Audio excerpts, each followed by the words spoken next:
ओल्या नारळाचे आणि खव्याचे मोदक कधी ट्राय केले आहात का? नसतील केले तर नक्की करून बघा आणि त्यासाठी ही रेसिपी मी खास तुमच्यासाठी घेऊन आलेले आहे. चला तर मग साहित्य जे काही लागणार आहे ना त्याला सुरुवात करूया. आता इकडे मी 3 वाटी गव्हाचं पीठ घेतलेलं आहे. वाटीची साईज ती ह्या प्रकारची आहे. हे नंतर आपल्याला चाळून घ्यायचं आहे आणि हा 100 ग्रॅम खवा मी ह्यामध्ये यूज करणार आहे. त्याचबरोबर एक ओला नारळ पूर्ण तो मी छान असा फोडून किसून घेतलेला आहे. किसणीच्या साहाय्याने तुम्हाला हवं तर तुम्ही मिक्सरलाही बारीक करून घेऊ शकता. त्यानंतर इकडे मी 10 ग्रॅम वेलची यूज करणार आहे.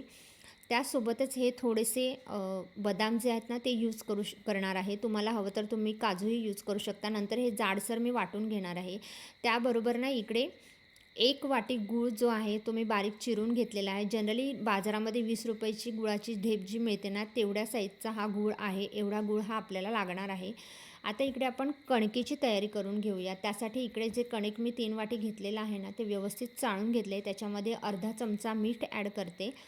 नंतर ते व्यवस्थित एकजीव करून घेते आणि नंतर आहे ना थोडं थोडं पाणी ॲड करून आपल्याला छान असं मऊसूत कणिक मळून घ्यायचं आहे. म्हणजे जास्त घट्टही नाही झालं पाहिजे आणि जास्त अधिक सैलही नाही झालं पाहिजे. म्हणून थोडं थोडं पाणी ॲड करून आपल्याला हे कणिक जे आहे ना ते छान असं मळून घ्यायचं आहे. आता तुम्ही बघू शकता इकडे मी कणकेचा छान असा गोळा मऊसूत तयार करते आणि आधी त्याला थोडंही तेल वगैरे काही आपल्याला लावून ठेवायचं नाही. आता कणिक छान असं मऊसूत मळून झालं आहे. आता हे कणिक आहे ना 10 मिनटं आपण असं झाकून भिजण्यासाठी ठेवून देणार आहोत. आता आपण पुढे सारणाची तयारी करणार आहे. त्यासाठी ना मी एक पॅन घेतलेला आहे. तो छान असा गरम करून घेतलेला आहे आणि त्याच्यामध्ये 2 चमचे मी तूप ॲड करते. आता हे तूप ऑलरेडी माझ्याकडे कढवलेलं होतं. आता त्या तुपामध्ये आहे ना मी 1 वाटी जो आपण गूळ घेतलेला आहे ना तो ॲड करते आणि गुळाचा आपल्याला छान असा पाक तयार करायचा आहे. म्हणजे जे गूळ आहे ना पूर्ण ह्याच्यामध्ये विरघळलं गेलं पाहिजे. गुळाचा पाक छान असा आपला रेडी होतो आहे. गुळाचा पाक रेडी झाल्यानंतर आपण जो एक नारळ आपण चांगला किस करून घेतलेला आहे ना तो ह्याच्यामध्ये व्यवस्थित मिक्स करून घ्यायचा आहे. नारळ काही जास्त शिजण्याची गरज नाही. म्हणजे खोबरं जास्त शिजण्याची गरज नाही. कारण नंतर आपण मोदक तर तळूनच घेणार आहोत. त्याच्यामुळे त्याच्यामध्ये खोबरं ते शिजलंच जाणार आहे. तर आता ह्या मिश्रणामध्ये ना मी हा जो खवा आहे ना तो ॲड करते. त्याच्यानंतर बदाम जे घेतले होते ना त्याचे असे बारीक वाटण करून घेतलं होतं तेही मी ॲड करते आणि वेलची. सगळं हे मिश्रण आपल्याला आता व्यवस्थित एकजीव करायचं आहे. खव्याचा कुठेही गुठळा राहणार नाही याची काळजी घ्यायची आहे.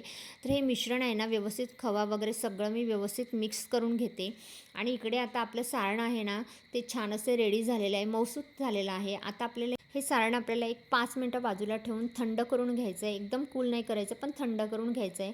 आता इकडे आपल्याला जे काही आहेत ना पाऱ्या लाटायला घ्यायचे आहेत मोदकासाठी. तर इकडे पीठ छान असं भिजलेलं आहे आणि एवढ्या आकाराची छान अशी पारी तयार करण्यासाठी मी छान असे गोळे करून घेते. मला 21 मोदक नेहमी मी बनवत असते संकष्टीला. त्याच्यासाठी मी इथे आता 21 पाऱ्या होतील इतकं पीठ तर घेतलंच होतं. त्याच्यामुळे मी छान असे गोळे करून घेते. आता हे सगळे गोळे एवढ्या मिडियम आकाराचे झालेले आहेत. आता हे आपण बाजूला ठेवून देऊयात आणि आता आपल्याला पारी लाटून घ्यायची आहे. त्याच्यासाठी मी इकडे पळपड घेतलेला आहे आणि थोडंसं पीठ घेतलेलं आहे जेणेकरून पारी लाटताना आपल्याला ते लागणार आहे. आणि सारणही जेवढ्या प्रकारे थंड पाहिजे होतं ना तेवढं ते थंड झालेलं आहे.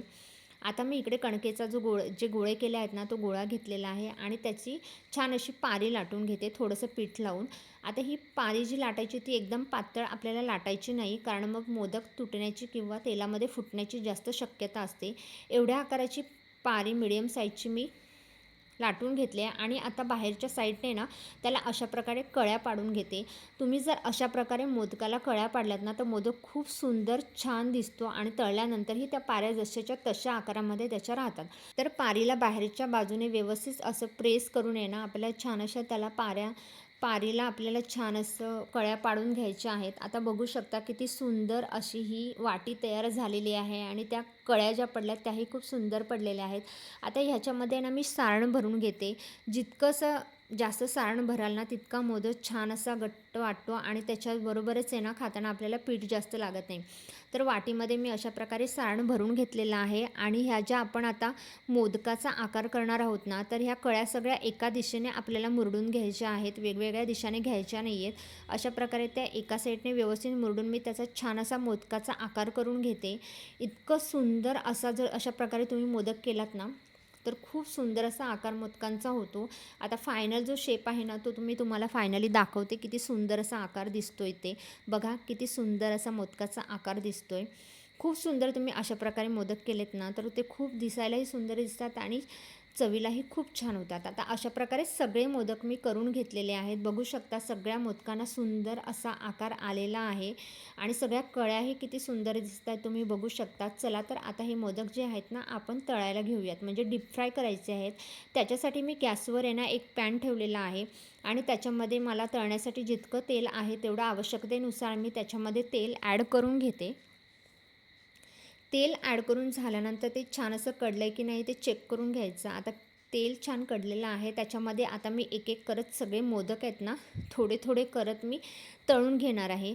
सगळ्यात आधी मी पहिले 4 मोदक ह्याच्यामध्ये ॲड करते आणि नंतर आहे ना त्या पळीच्या साहाय्यानेच मी वरचे जे कळी झालेली आहे ना त्याच्यावरही थोडं थोडं तेल जे काय आहे ना ते शिंपडून घेते, म्हणजे काय आहे ना वरच्या साईडने मोदक कच्चे राहणार नाहीत.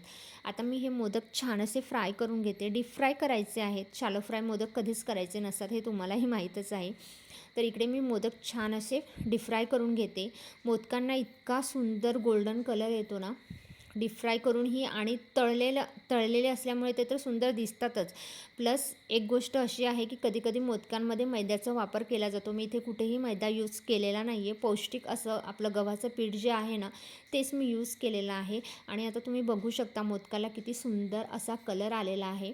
आता मी हे मोदक सगळे आहेत ना ते बाजूला एका प्लेटमध्ये काढून घेते. त्याच्यावर मी एक बटर पेपर ठेवलेला आहे आणि त्याच्यामध्ये हे मोदक सगळे मी काढून घेते. आणि अशा प्रकारे बाकीचे मोदक जे काय आहेत ना तेही मला छान असे गोल्डन ब्राउनिश कलरमध्येच तळून घ्यायचे आहेत. तर सगळे मोदक आपले छान असे तळून झालेले आहेत आणि आता बघू शकता तुम्ही मोदक किती सुंदर दिसत आहेत.